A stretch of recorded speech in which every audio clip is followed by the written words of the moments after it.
not consistent, or consistent in a very different way from the way I would define consistency for an online tool. So good morning, everyone. Welcome to the call. I'm in a different place as usual. Do you recognize where I am? I've been here before. No, I've been here before. I thought your background was still blue before. My background is usually orange or something like that. Yeah. Oh yeah, it's my curtain. Yeah, my curtain in the corner of my living room. No, I'm back at the place that we rented for a week outside of the city. Yeah, so we can feel like we're on vacation. It's incredible how I don't know, but for myself, I sleep like I'm like miles away or in another country. Everything is more relaxed. Everything is easier. Dishes is a breeze. I don't know why it is that way, but it's good for my brain health, I think. So excited to see everyone this morning. We're going to have an interview. Today is our interview day. And Amy actually, well, in a conversation, there was an idea that came up to have an interview about interviews. Isn't that special? And the reason was that I don't know if you've seen this, but on some of the Facebook groups that we go on, and is this from when we started confinement? I don't remember how it was before. It's too long ago. But there are all these offers to be a guest on a podcast, or, you know, we're looking for people to interview. And you never know if those offers are legit. Even if they were, would you answer? And if you did and they took you, what would you do? You know, that's kind of the question. And then opportunities for interviews here or elsewhere. Just we might have questions on that. And Amy was bringing up the point of visibility through interviews, either interviewing or being interviewed. So we have our in-house communications coach, who is also at home. So an in-home communications coach. So who can help us? Like, so we're going to ask her questions in an interview format about interviews, and you can all chime in on Zoom or Facebook Live.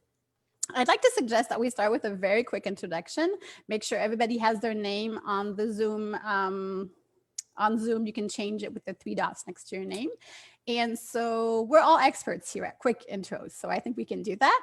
And I'd like to suggest that we start with Jennifer.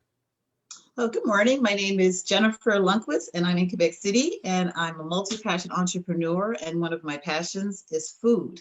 And my job for you is to help bring to facilitate meal preparation, what to eat, and how to prepare it. And I do that through Epicure, through cooking classes. Awesome. So important for everything. Carla.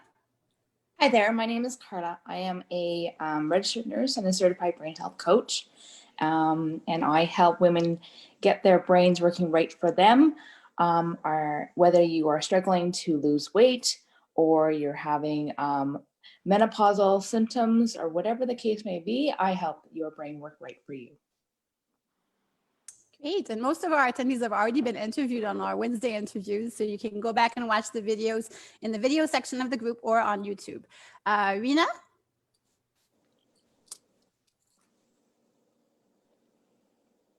Good morning, sorry. I was muted. My name is Rina Honorio. I'm an event planner by trade. I also cook while doing my events. So as of right now, I am intertwining my events planning and catering. Great. Yeah, we've seen some action on your profile about that. I'm loving that. Well, Lynn-Marie, I guess we can introduce you in a minute when we'll be interviewing you, though it will be a group conversation. Amy, would you like to introduce yourself? Well, sure. Good morning, everyone. My name is Amy Belanger, and I am your sales coach and trainer. I help you get more clients, make more money using my sales process that I've developed, and which I teach online and of course through one-on-one coaching. And yeah, I just went blank right there too. That's That happens often. You can add in anytime. Anyone you can add in anytime, go on the group and post as well. And I just wanted to say, actually, I was going to say for my own intro, so I'm Charlotte Habiger, and I connect communities together, and I can also connect you with the key people to help you grow your business locally and globally. And what I wanted to add is Amy here is my mentor. I want to say my sales coach. I don't really have any other ones. So you're really my sales coach. And I've seen a difference in my life and my business and everything that I do actually is from the closer we've been getting. And with these calls, we've been having opportunities to discuss more. So it's made a huge difference. And in my sales as well, there's been tangible results. So I'm really excited to have the opportunity to co-host these calls with Amy and everybody on the calls, because these calls are based on conversations. There's nuggets in the conversation. And so that's where a lot of the learning and changes and progress have come for me in the last couple of months. So I wanted to thank everyone for that. Now, onto the interview. So I'll start with just a question or two, and then I thought we could go with a group conversation, and I can check the Facebook Live to see if there are any questions as well. And since Lynn-Marie, your experience with interviews, I was thinking you probably know the right questions we should be asking you too. Though I'll start with my own, and maybe we could start with your intro so that people know who you are if they haven't seen you before. Yes, thank you, Charlotte. Hi, everyone. My name is Lynn-Marie Germain. I'm living right now in Ottawa, and I'm a communication coach. That means that I'm working each day with leaders like you so they can create a professional, peaceful environment and productivity. So, when you have that, you have also prosperity. So that's what I'm doing. I love that you often link peace and prosperity to communication. So I guess that's something that's important. And we don't always think about that. I don't always think about that when I'm interviewing or being interviewed, that there is an impact on peace and prosperity in my life and in the world. Yeah, but you can think at the contrary, tension and conflict, and you will realize that this is there is a cost, a big cost on that. That's true. And so I think for a question for myself is even though I have some experience with talking in front of groups, being interviewed for different things, especially those that that are about knowledge, like when I was in research and science, those didn't stress me very much, unless you're presenting a thesis, but they weren't stressful to me. But now when we're interviewing, a lot of the things that I do as an entrepreneur, there are questions that pertain to me a little bit more. Like it's more about, I feel more vulnerable in the interviews that we're doing nowadays, in my experience. So they didn't stress me at the time when I had to do a presentation, but now I do get stressed. And then when I'm stressed, I focus on myself, like Zoom, so I can see myself. I'm seeing myself. I'm worried about what I'm saying. Am I speaking too fast? Does it make sense? So do you have any tips? Because in those moments, I feel like I'm not present. Do you have tips to help us be present when we're interviewing or being interviewed? At least if we're present, we'll feel good about it. So maybe a couple of tips if you have any for that. Well, first of all, I want to say that for me, Charlotte, you're natural, and I don't feel your stress. So it's a good thing, because when you feel the stress of the person that is talking, it's still getting to you, So what I would say about that, the presence, you need to really want to do what you are doing, because if you're not very interesting in the interview or in what you are doing, this will be difficult to stay present. So you have to decide if you really want to do what you will do or not. And this is an important point, I guess. The other thing is, interviews are not about you. They are about the people that they will watch the interview, listen to it. So this is another way to be present, because it's not about telling how great you are, or you know, it's not about that. It's about being there for people. It's about sharing what could change lives. And I like to say that yeah, I have not a formation, how do you call it? I have a program online about speaking. And I like to say that when you talk, if you didn't change the life of the people that you talk to, you lost time and you made them lost their time.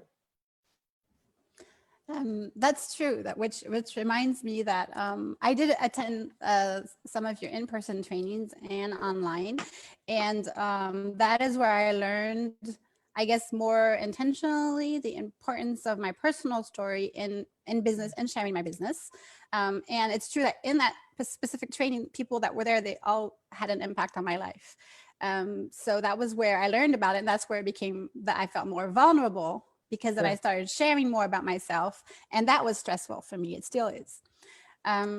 So another thing I'd like to ask, and then I'll pass it over to others for other questions, is how do we get our message across in an interview when the questions are not always going in the direction of, sometimes the questions are not that they're wrong questions, but the questions themselves sometimes don't reflect it's not always a heart-centered interview, let's say. Sometimes it's a question that's just coming from ignorance, and so you still want to be able to answer authentically and help people, but how do you make sure that when you're answering, your message actually comes through and people understand it? I will share something. I've been a journalist for 25 years, and during this time, I ask a lot of bad questions. And I ask a lot of questions that people were like, what? You asking me that? Why do you asking me that? Or even questions that people didn't want to answer, you know? And what I would say about your question is my reflex was to stay connected to the person, and to watch where I can find a link with this person. Because when the questions are irrelevant, it's because the person is not really connected to you, or you're not really connected to the person. And I know that I'm telling you that, and it's kind of flu. What is connection with a person? Okay, I understand that it's kind of flu, but really the example that I can give you is try to have great time with this person, instead of judging the question that this person is asking. Just try to stay there and to connect with this person, and then the great question will come. That's great. So you're saying we should actually enjoy the interview and have a good time. Yeah. And you know, if you find that questions are weird, you can just have fun with that. And you can use humor if you are you think the question was, you know, not so in the direction that you wanted to give to the interview. And I guess one thing, maybe it will come with the question, but one thing is before the interview, you have to know what you want that people keep from it after it. So you have to determine at the beginning, before you begin,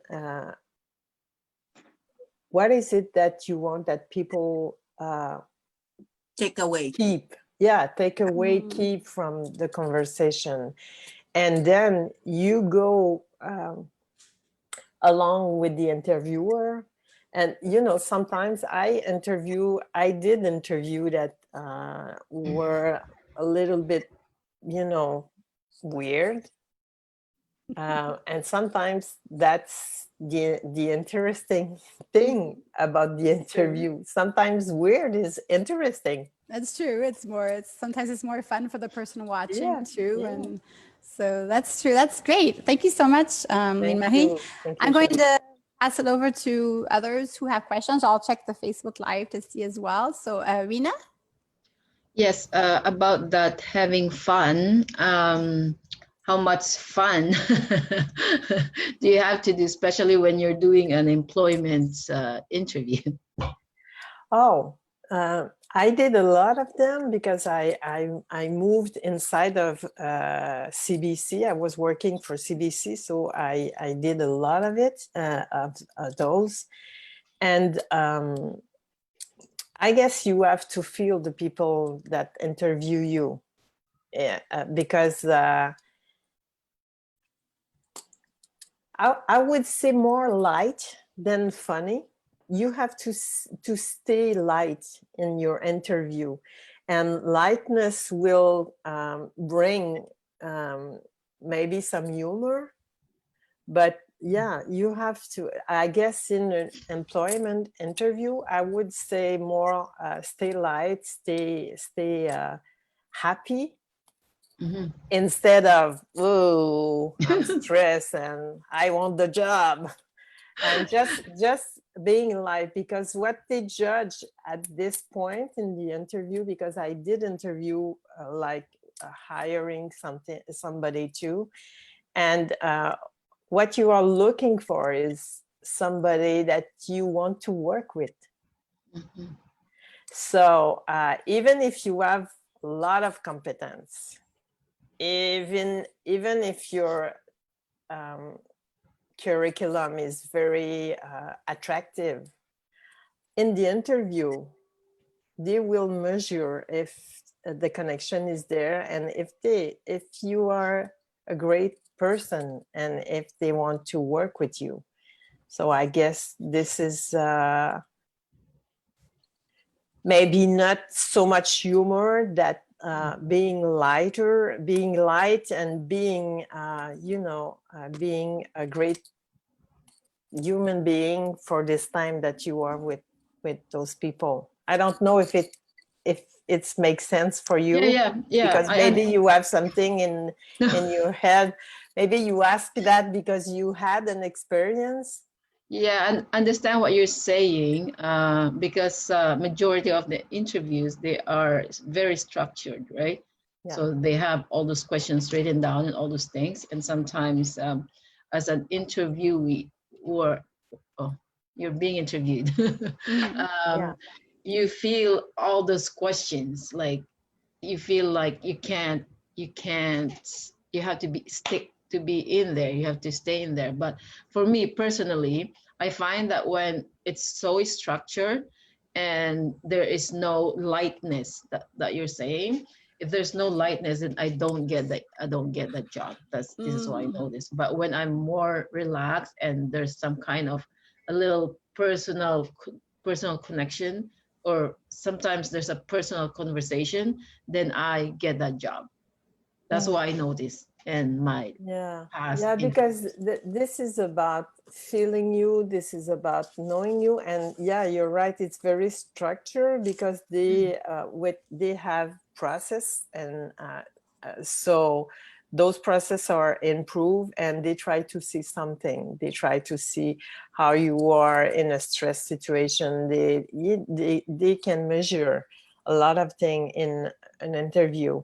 And then but what I'm saying to my clients, because I prepare people for interviews, sometimes I did that, is your life is not depending on it, and don't act if your life is depending on it, and let them see who you are, just let them see who you are, and then it will do the job. And I helped a person that was looking for a new job for 2 years.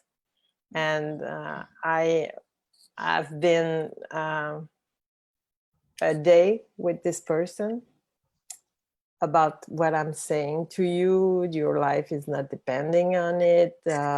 You need to have fun in the sense of being light in interview and being who you are, and they will buy you because you're a great person.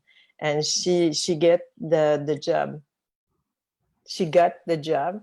Yeah, and she was very happy, and she said, oh my God, I suffered so much for 2 years in interview, and it was not necessary. I could have been very light since the beginning of the process. Yes, sorry, I just want to add to that. So it is your character that you're selling. It is not really your skills. You're right. Absolutely right. At this point, they know your competence. They saw it in your curriculum. They will call people about you, so they just need to see who you are. Thanks, Lynn Marie. Thank you, Rena. Thank you. I like that. An interview is usually, I mean, I don't know of any circumstance where it's a life or death question. So that's true. To remember that, even though it feels like it is. And what we're seeing is that there's a link between interviews, for example, if you're a guest on a podcast, interviews even for a job. Maybe it's also related, now I'm thinking from listening to when we talk with our customers or clients for a contract, because we're asking questions. There's an interview going on, questions. And so there's this same principles or ideas that would apply to all conversations of that kind. So are there other questions here on the call for Marie about interviews or comments about that topic? And I'll check the Facebook Live as well. For myself, my experience with interviews is employment interviews. Mine are a lot more stressful because they're not because I am a registered nurse, so I'm applying for jobs. They are more technical. They're looking for answers to specific questions, and I go out of there and my anxiety is to the roof. But when I get interviewed, say for business, it's enjoyable.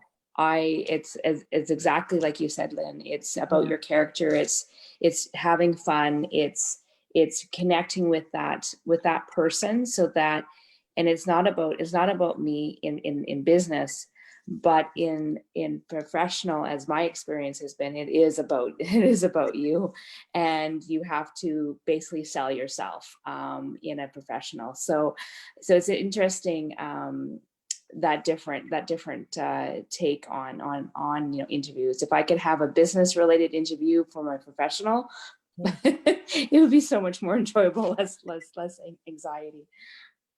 Yeah, I guess, Carla, I love what you just said, because I would like to bring a question about it. Is that really more stressful, or is that what I'm decided that it is? And I don't want you to answer that, but I just want you to think about it, because in my experience, it is what I'm telling myself that it is. And if I'm telling myself that this one is more stressful, it will be, because the knowledge you have it. If you find it stressed or not, you have the knowledge, and you will have to deliver the knowledge that you still have in your head. But if I'm stressed, what I know from the brain is I will not, and you work with the brain, so I'm not, maybe what I will bring is not aligned with what you know, but what I know is when I'm stressed, I lost the access to my knowledges because of the limbic in the brain. So I understand what you say. It is stressful because I need to give a precise answer. But my question is, what if I prepare myself not to be stressed, even if in those? What if I suggest to myself that it's not stressful and I have the information and the information will get out when it will be needed? So maybe it will work, but for me, that's the suggesting thing is working, because what I notice is because I did radio, and radio, it's kind of stressful, news, and you just had the information and you have to go on the air with it, and you didn't have time to process it. And at first I was really stressed about it, because it's like your interview that you described. I cannot say, I have to say the facts. I cannot, go on the air and say something that is not factual. So I decided at one point that I won't be stressed with that. And I will be able to just be fully present with the information that I have. And it was easier. From that point to the rest of my career, it was really easier. And it was what I can share with you, and maybe it's not the same for all people, but what I suggest myself before I'm doing something made a difference for me. I find that very interesting, because in my questions earlier, when Maggie answered, it was a lot about connection, which is technically something that I thrive on and that I, teach in a way about topics. And then Carla, the questions are a lot about, the answers are a lot about the brain functioning. So it sounds to me that if we're within what we're good at, then we can do well in any interview, because we have those strengths and that knowledge. It also sounds like some of the tips that Carla gave us for brain health, and also like healthy eating, like for Jennifer, other people I've shared, is really important as well. Like getting some sleep before the interview, taking care of ourselves, not to an extreme level, but it shows how it all works together. And then once we're in the interview, to let go of everything and just be present. So I love this. It's 8 o'clock. I know that everybody hasn't had time to ask questions. I would love for people to go onto the group and comment, ask questions. We'll be sharing this video publicly as well. So it would be great to continue this conversation. We could even continue in the next couple of days. There's no reason to. Last time we had a question and answer with Carla the next day. So next time we can continue. And I want to thank everyone for being on the call. Looking forward to seeing you tomorrow morning, and go and continue the conversation on the group, because this is not finished at all. So thank you so much. Thank you. Have a great day, everyone. Bye-bye.